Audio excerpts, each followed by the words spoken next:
ਸਤਿ ਸ਼੍ਰੀ ਅਕਾਲ। ਤੁਸੀਂ ਜੁੜੇ ਹੋਏ ਹੋ ਪੰਜਾਬੀ ਰੇਡੀਓ USA ਦੇ ਨਾਲ ਤੇ ਮੈਂ ਹਾਂ ਪ੍ਰਵੀਨ ਸ਼ਰਮਾ। ਇੱਕ ਬੜੇ ਅਹਿਮ ਮਸਲੇ ਨੂੰ ਲੈ ਕੇ ਤੁਹਾਡੇ ਸਾਹਮਣੇ ਹਾਜ਼ਰ ਹੋਏ ਹਾਂ।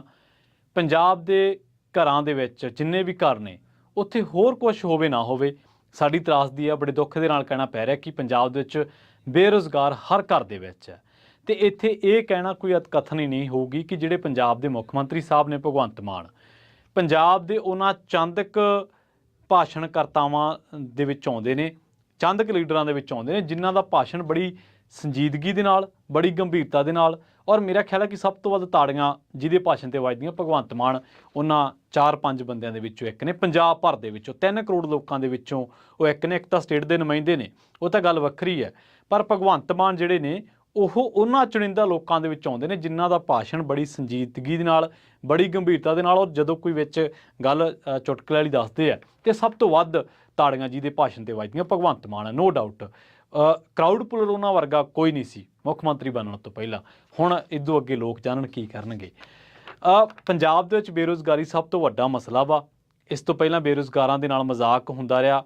ਅਕਾਲੀ ਦਲ ਬਾਦਲ ਦੀ ਸਰਕਾਰ ਰਹੀ, ਉਹ 10 ਦਿਨ ਕਿੰਨਾ ਕੁ ਰੁਜ਼ਗਾਰ ਦਿੱਤਾ। ਉਸ ਤੋਂ ਬਾਅਦ ਕੈਪਟਨ ਸਾਹਿਬ ਘਰ ਘਰ ਨੌਕਰੀਆਂ ਵਾਲੇ, ਤੇ ਅਖੀਰ ਦੇ ਵਿੱਚ ਆਪਦੀ ਵੀ ਨੌਕਰੀ ਨਹੀਂ ਬਚੀ ਕਿਉਂਕਿ ਮੁੱਖ ਮੰਤਰੀ ਵੀ ਤਾਂ ਨੌਕਰ ਆ ਲੋਕਾਂ ਦਾ, ਉਹ ਵੀ ਨਹੀਂ ਰਹੀ। 5 ਸਾਲ ਉਹਦੇ ਵੀ ਨਹੀਂ ਪੂਰੇ ਹੋਏ। 21 ਤੋਂ ਲੈ ਕੇ 25 ਤੱਕ ਲੱਖ ਬੇਰੁਜ਼ਗਾਰ ਆ ਪੰਜਾਬ ਦੇ ਵਿੱਚ। ਔਰ ਸਾਡੀ ਇਹ ਬੜੀ ਤਰਾਸਦੀ ਹੈ ਕਿ ਸਾਡਾ ਨੌਜਵਾਨ, ਇਹੀ ਭਗਵੰਤ ਮਾਨ ਸਾਹਿਬ ਕਹਿੰਦੇ ਹੁੰਦੇ ਸੀਗੇ ਕਿ ਪਹਿਲਾਂ ਪੰਜਾਬ ਦੇ ਬੇਰੁਜ਼ਗਾਰ ਨੌਜਵਾਨ ਕਦੇ ਲੰਬੀ ਡੰਡੇ ਖਾਂਦੇ ਸੀ ਤੇ ਕਦੇ ਬਠਿੰਡੇ ਖਾਂਦੇ ਸੀ। ਹੁਣ ਜਗ੍ਹਾ ਬਦਲ ਕੇ ਪਟਿਆਲੇ ਹੋ ਗਈ ਹੈ। ਬਦਲਿਆ ਕੀ? ਤੇ ਹੁਣ ਮਾਨ ਸਾਹਿਬ ਸੰਗਰੂਰ ਹੋ ਗਈ ਹੈ। ਹੁਣ ਕੀ ਬਦਲਿਆ?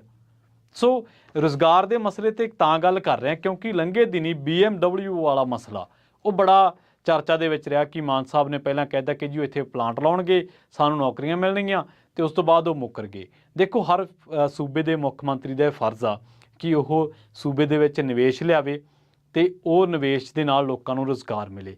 ਇਹ ਜਿਹੜਾ ਤਹਈਆ ਵਾ, ਤਰੱਦਦ ਹੈ, ਇਹ ਸਾਰੀਆਂ ਸਰਕਾਰਾਂ ਨੂੰ ਕਰਨਾ ਚਾਹੀਦਾ। ਔਰ ਅਕਾਲੀ ਦਲ ਵੇਲੇ ਆਪਾਂ ਵੇਖਿਆ ਵੀ MOU ਸਾਈਨ ਕਰ ਲਏ ਜੀ, ਫਲਾਂ ਕਰ ਲਿਆ ਜੀ, ਇਹ ਮੇਲੇ ਲਾਤੇ, ਪ੍ਰਵਾਸੀ ਮੇਲੇ ਲਾਤੇ, ਉਹ ਸਾਰਾ ਕੁਝ ਠੁੱਸ ਨਿਕਲਿਆ। ਉਸ ਤੋਂ ਬਾਅਦ ਆਪਾਂ ਵੇਖਿਆ ਕਾਂਗਰਸ ਦੇ ਸਰਕਾਰ ਦੇ ਵਿੱਚ ਨੌਕਰੀ ਮੇਲੇ ਲੱਗੇ, 8-8, 9-9 ਹਜ਼ਾਰ ਤੇ ਮੁੰਡਿਆਂ ਨੂੰ ਨੌਕਰੀਆਂ ਦਿੱਤੀਆਂ, ਉਹਨਾਂ ਦੇ ਵਿਚਾਰਿਆਂ ਦੇ ਫਲੈਟਾਂ ਦੇ ਕਿਰਾਏ ਨਹੀਂ ਨਿਕਲੇ, ਆਉਣ ਜਾਣ ਦਾ ਖਰਚਾ ਹੀ ਨਹੀਂ ਨਿਕਲਿਆ, ਤੇ ਅੰਤ ਨੂੰ ਮਜਬੂਰੀ ਵਾਸੋਂ ਘਰਾਂ ਨੂੰ ਪਰਤੇ। ਉਹ ਸਾਰੇ ਆਪਾਂ ਫੇਕ ਡਾਟੇ ਵੇਖ ਚੁੱਕੇ ਹਾਂ। ਹੁਣ ਮਾਨ ਸਾਹਿਬ ਦੀ ਸਰਕਾਰ ਕੀ ਕਰ ਰਹੀ ਹੈ?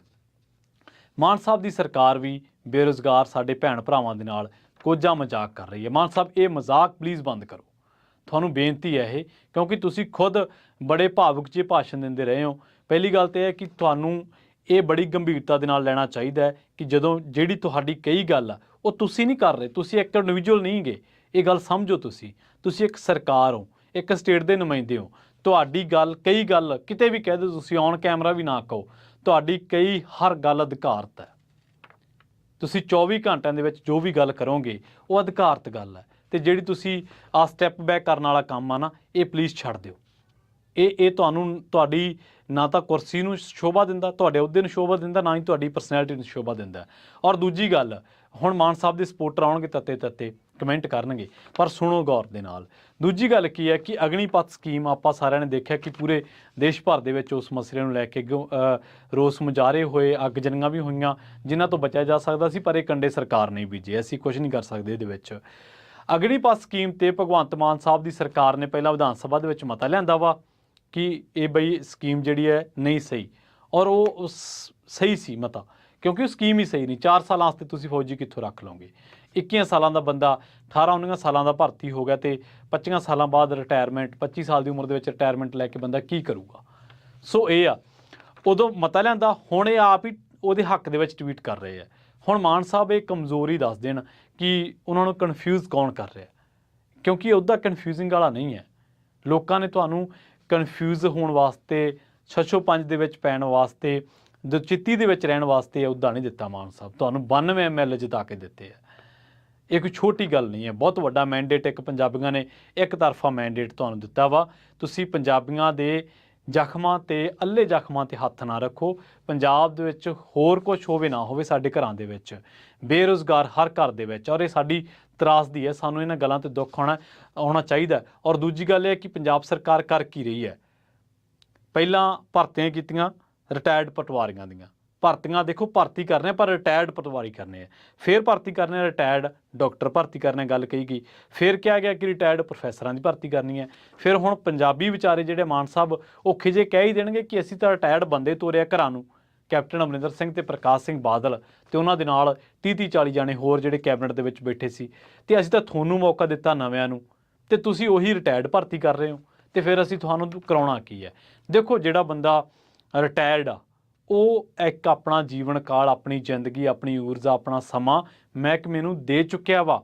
ਤੁਸੀਂ ਨਵੇਂ ਨੌਜਵਾਨਾਂ ਨੂੰ ਰੁਜ਼ਗਾਰ ਦੇਣਾ ਵਾ, ਤੁਸੀਂ ਇੱਕ ਸਕਿਲਡ ਬੰਦੇ ਨੂੰ ਰੁਜ਼ਗਾਰ ਦੇਣਾ ਵਾ। ਔਰ ਪੰਜਾਬ ਦੇ ਘਰਾਂ ਦੇ ਵਿੱਚ ਦੇਖੋ ਸਾਡੀ ਤਰਾਸਦੀ ਇਹ ਹੈ, ਸਾਡਾ ਦੁਖਾਂਤ ਇਹ ਹੈ ਕਿ ਜੇਕਰ ਦਰਜਾ 4 ਦੀ ਵੀ ਪੋਸਟ ਨਿਕਲਦੀ ਹੈ ਤੇ ਸਾਡਾ PhD ਵਾਲਾ ਭਰਾ, ਡਾਕਟਰ ਭਰਾ, ਸਾਡਾ MPhil ਵਾਲਾ, MA, MTech, MBA ਵਾਲਾ ਮੁੰਡਾ ਉੱਥੇ ਅਪਲਾਈ ਕਰਦਾ, ਕਿਉਂਕਿ ਹੋਰ ਕਰੇ ਕੀ ਉਹ।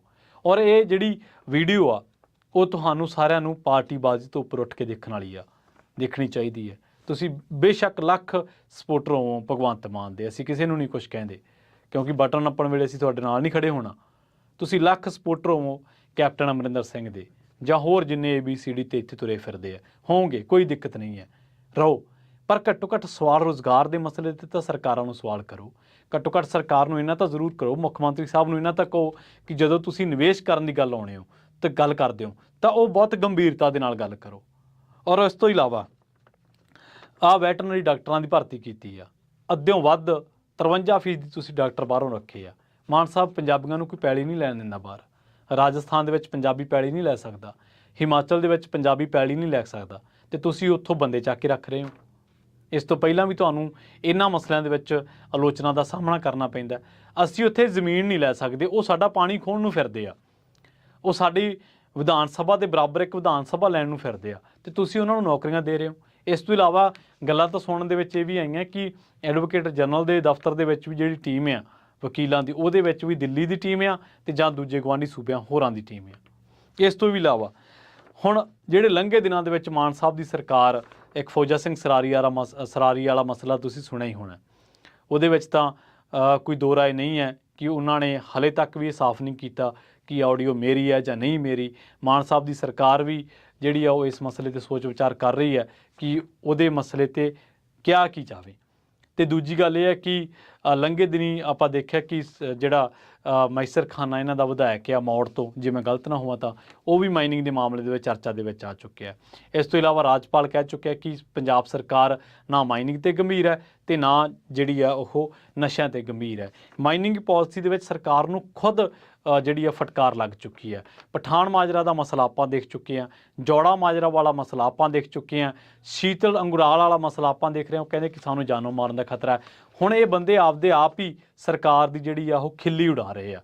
ਜੇਕਰ ਇੱਕ ਵਿਧਾਇਕ ਸਾਹਮਣੇ ਆ ਕੇ ਕਹੂਗਾ ਕਿ ਭਈ ਮੈਨੂੰ ਜਾਨੋਂ ਮਾਰ ਦੀਆਂ ਧਮਕੀਆਂ ਮਿਲ ਰਹੀਆਂ, ਤਾਂ ਤੁਸੀਂ ਆਪ ਸੋਚੋ ਕਿ ਉਹ ਵਿਧਾਇਕ ਆਪਦੀ ਸਰਕਾਰ ਬਾਰੇ ਕਿਹੋ ਜਿਹੀ ਛਵੀ ਪੇਸ਼ ਕਰ ਰਿਹਾ ਵਾ, ਲੋਕਾਂ ਦੇ ਵਿੱਚ ਕੀ ਮੈਸੇਜ ਆਊਗਾ। ਸੋ ਸਟੇਟ ਤੁਹਾਡੇ ਕੋਲੇ ਆ, ਪੁਲਿਸ ਤੁਹਾਡੇ ਕੋਲੇ ਆ, ਜਾਂਚਾਂ ਕਰੋ ਇਹਨਾਂ ਮਸਲਿਆਂ ਦੀਆਂ। ਲੰਘੇ ਦਿਨ ਇੱਕ ਮੌਜੂ ਹੋਰ ਬੜਾ ਉੱਡਿਆ ਕਿ ਰਿਸ਼ਵਤ ਵਜੋਂ ਗਾਂ ਲੈਣ ਦਾ ਜਿਹੜਾ ਮਸਲਾ ਸੀਗਾ, BMW ਵਾਲਾ ਮਸਲਾ, ਉਹ 'ਤੇ ਗੱਲ ਆਪਾਂ ਕਰ ਚੁੱਕੇ ਹਾਂ। ਅਗਨੀਪਥ ਵਾਲੇ ਮਸਲੇ 'ਤੇ ਗੱਲ ਕਰ ਚੁੱਕੇ ਹਾਂ। ਸੋ ਮਾਨ ਸਾਹਿਬ ਨੂੰ ਚਾਹੀਦਾ ਤਾਂ ਇਹ ਆ ਕਿ ਦੁਚਿੱਤੀ ਦੇ ਵਿੱਚੋਂ ਨਿਕਲਣ, ਮਾਨ ਸਾਹਿਬ ਛੱਛੋ ਪੰਜ ਦੇ ਵਿੱਚੋਂ ਨਿਕਲਣ, ਕਿਉਂਕਿ ਹਰ ਗੱਲ ਉਹਨਾਂ ਦੀ ਅਧਿਕਾਰਤ ਆ। ਹਰ ਗੱਲ ਇੱਕ ਮੁੱਖ ਮੰਤਰੀ ਦੇ ਭਗਵੰਤ ਮਾਨ ਕਹਿ ਰਿਹਾ ਇਹ ਨਹੀਂ ਲਈ ਜਾਣੀ, ਗੱਲ ਇੱਕ ਮੁੱਖ ਮੰਤਰੀ ਕਰ ਰਿਹਾ, ਇਸ ਤੌਰ 'ਤੇ ਲਈ ਜਾਣੀ ਹੈ। ਸੋ ਜ਼ਰੂਰੀ ਨਹੀਂ ਹੈ ਕਿ ਹਰ ਗੱਲ ਦੇ ਵਿੱਚੋਂ ਅਗਨੀਪਥ ਵਾਲੀ ਸਕੀਮ 'ਤੇ ਪਹਿਲਾਂ ਕੀ ਸੀ, ਬਾਅਦ ਦੇ ਵਿੱਚ ਕੀ ਹੋ ਗਏ, ਕੀ ਲੋੜ ਸੀ ਸਟਾਂਸ ਬਦਲਣ ਦੀ। ਸੋ ਮਾਨ ਸਾਹਿਬ, ਲੋਕਾਂ ਨੇ ਤੁਹਾਨੂੰ ਐਡਾ ਵੱਡਾ ਮੈਂਡੇਟ ਪੰਜਾਬੀਆਂ ਨੇ ਦਿੱਤਾ ਵਾ, ਰਿਟਾਇਰਡ ਡਾਕਟਰ ਭਰਤੀ ਕਰਨ ਵਾਸਤੇ ਨਹੀਂ ਦਿੱਤਾ ਤੁਹਾਨੂੰ ਮੈਂਡੇਟ, ਤੁਹਾਨੂੰ ਦੂਜੇ ਸੂਬਿਆਂ ਦੇ ਵਿੱਚੋਂ ਨੌਜਵਾਨ ਰੱਖਣ ਵਾਸਤੇ ਨਹੀਂ ਦਿੱਤਾ। ਸਾਡੇ 25 ਲੱਖ ਦੇ ਕਰੀਬ ਬੇਰੁਜ਼ਗਾਰਾਂ ਦੀ ਵੱਡੀ ਨੌਜਵਾਨ ਦੀ ਫੌਜ ਆ, ਔਰ ਤੁਸੀਂ ਕਹਿ ਰਹੇ ਹੋ ਕਿ ਬਾਹਰਨਾਂ ਮੁਲਕਾਂ 'ਚ ਜਾਓ, ਮੈਂ ਇੱਥੇ ਨਿਵੇਸ਼ ਲਿਆਵਾਂਗਾ। ਠੀਕ ਹੈ, ਲੋਕ ਤੁਹਾਡੇ 'ਤੇ ਇਤਬਾਰ ਕਰ ਲੈਣਗੇ, ਪਰ ਜੇਕਰ ਲੋਕਾਂ ਨੂੰ ਬਾਅਦ ਦੇ ਵਿੱਚ ਪਤਾ ਲੱਗੂਗਾ ਕਿ ਯਾਰ ਸਰਕਾਰ ਨੇ ਤਾਂ ਵਕੀਲਾਂ ਦੀ ਟੀਮ ਦੇ ਵਿੱਚੋਂ ਵੀ ਬਾਹਰ ਬੰਦੇ ਰੱਖੇ ਆ, ਸਰਕਾਰ ਨੇ ਪਟਵਾਰੀ ਵੀ ਰਿਟਾਇਰਡ ਭਰਤੀ ਕਰਨੇ ਆ, ਸਰਕਾਰ ਨੇ ਵੈਟਰਨਰੀ ਡਾਕਟਰ ਵੀ ਦੂਜੇ ਸੂਬਿਆਂ ਦੇ ਵਿੱਚ ਰੱਖ ਲੈਣੇ, ਅੱਧੋਂ ਵੱਧ ਸਰਕਾਰ ਨੇ ਪ੍ਰੋਫੈਸਰ ਵੀ ਬਾਹਰੋਂ ਰੱਖ ਲੈਣੇ, ਡਾਕਟਰ ਵੀ ਰਿਟਾਇਰਡ ਰੱਖ ਲੈਣੇ ਆ। ਸੋ ਕਿਵੇਂ ਤੁਹਾਡੇ 'ਤੇ ਪੰਜਾਬ ਦੇ ਨੌਜਵਾਨ ਦਾ ਭਰੋਸਾ ਖੜੇ। ਸੋ ਆਪਦੀ ਜਿਹੜੀ ਸਰਕਾਰ ਆ, ਨੋ ਡਾਊਟ ਤੁਸੀਂ ਚੰਗੇ ਕੰਮ ਹੋਰ ਕਰ ਰਹੇ ਹੋਵੋਗੇ, ਹੋਰ ਮਹਿਕਮਿਆਂ 'ਚ ਕਰ ਰਹੇ ਹੋਵੋਗੇ, ਪਰ ਘੱਟੋ ਘੱਟ ਪੰਜਾਬ ਦਾ ਬੇਰੁਜ਼ਗਾਰ ਨੌਜਵਾਨ ਜਿਹਨੂੰ ਤੁਸੀਂ ਖੁਦ ਕਦੇ ਕਹਿੰਦੇ ਰਹੇ ਹੋ ਕਿ ਭਾਈ ਸਾਡਾ ਨੌਜਵਾਨ ਗਿਆ, ਉਹਦੀ ਮਾਂ ਪੁੱਛਦੀ ਸ਼ਾਮ ਨੂੰ ਆਏ ਨੂੰ, ਪੁੱਤ ਮਿਲੀ ਨੌਕਰੀ? ਉਹ ਕਹਿੰਦਾ ਬੀਬੀ ਨੌਕਰੀ ਨਹੀਂ ਮਿਲੀ, ਡਾਂਗਾਂ ਮਿਲੀਆਂ ਤੇ ਮੈਂ ਤਾਂ ਆਪਦੀ ਪੱਗ ਵੀ ਹੱਥ ਦੇ ਵਿੱਚ ਕੱਚ ਦੇ ਵਿੱਚ ਟੰਗ ਕੇ ਲਿਆਇਆ। ਸੋ ਸਾਡੀਆਂ ਭੈਣਾਂ ਦੀ ਖਿੱਚ ਤੋਂ ਅਸੀਂ ਕਿੰਨੀ ਵੇਖੀ ਆ। ਬੇਰੁਜ਼ਗਾਰਾਂ ਦੀ ਆਵਾਜ਼ ਸੁਣੋ ਮਾਨ ਸਾਹਿਬ, ਔਰ ਹਰ ਇੱਕ ਮਸਲੇ ਤੇ ਟਵੀਟ ਕਰਕੇ 10 ਦਿਨਾਂ ਬਾਅਦ ਟਵੀਟ ਕਰਕੇ ਕੁਛ ਹੋਰ, ਇਸ ਤਰ੍ਹਾਂ ਨਹੀਂ। ਤੁਹਾਨੂੰ ਬਹੁਤ ਵੱਡਾ ਮੈਂਡੇਟ ਹੈ ਔਰ ਹਰ ਗੱਲ ਤੇ ਗੜਸ ਨਾਲ ਤੁਸੀਂ ਫੈਸਲੇ ਲੈ ਸਕਦੇ ਹੋ। ਤੁਹਾਡੇ ਵਿਧਾਇਕ ਤੋੜੇ ਜਾ ਰਹੇ ਨੇ, ਜੋ ਵੀ ਤੁਸੀਂ ਕਹਿ ਰਹੇ ਹੋ, ਲੋਕ ਤੁਹਾਡੇ ਤੇ ਇਤਬਾਰ ਕਰ ਲੈਣਗੇ, ਲੋਕ ਤੁਹਾਡੇ ਤੇ ਯਕੀਨ ਕਰ ਲੈਣਗੇ, ਪਰ ਉਹਨੂੰ ਕਿਸੇ ਨੂੰ ਐਕਸਪੋਜ਼ ਵੀ ਤਾਂ ਕਰੋ, ਸਾਹਮਣੇ ਵੀ ਤਾਂ ਲੈ ਕੇ ਰੱਖੋ। ਇਹ ਥੋੜ੍ਹਾ ਕਿ ਜਦੋਂ ਪ੍ਰੈਸ ਕਾਨਫਰੰਸ ਕਰਨ ਬਹਿ ਗਏ ਚੀਮਾ ਸਾਹਿਬ ਤੇ ਜਦੋਂ 4 ਪੱਤਰਕਾਰ ਆ ਕੇ ਸਵਾਲ ਕਰ ਲੈਣ ਤੇ ਉਦੋਂ ਫਿਰ ਤੁਸੀਂ ਉਹ ਤੁਹਾਡੇ ਨਾਲ ਥੁੱਕ ਲਾ ਕੇ ਭੱਜੋ। ਸੋ ਬਹੁਤ ਬਹੁਤ ਧੰਨਵਾਦ। ਪੰਜਾਬ ਨੇ ਬਹੁਤ ਉਮੀਦਾਂ ਦੇ ਨਾਲ ਨਵੀਂ ਸਰਕਾਰ ਚੁਣੀ ਹੈ ਤੇ ਨਵੀਂ ਸਰਕਾਰ ਦਾ ਮੁੱਖ ਮੰਤਰੀ ਆਪਣੇ ਆਪ ਨੂੰ ਲੋਕਾਂ ਦਾ ਨੁਮਾਇੰਦਾ ਤੇ ਆਪਣੇ ਆਪ ਨੂੰ ਕਹਿੰਦਾ ਰਿਹਾ ਕਿ ਮੈਂ ਹਰਿਆ ਪੈਨ ਆਉਣ ਦਿਓ ਮੇਰੇ ਹੱਥ ਦੇ ਵਿੱਚ ਤੇ ਮੈਂ ਤਕਦੀਰ ਬਦਲ ਦੂੰਗਾ। ਮੌਕਾ ਤਕਦੀਰ ਬਦਲਣ ਦਾ, ਦੇਖਦੇ ਹਾਂ ਕਦੋਂ ਕੁ ਬਦਲੀ ਜਾਊਗੀ। ਜਲਦ ਮਿਲਾਂਗੇ ਇੱਕ ਹੋਰ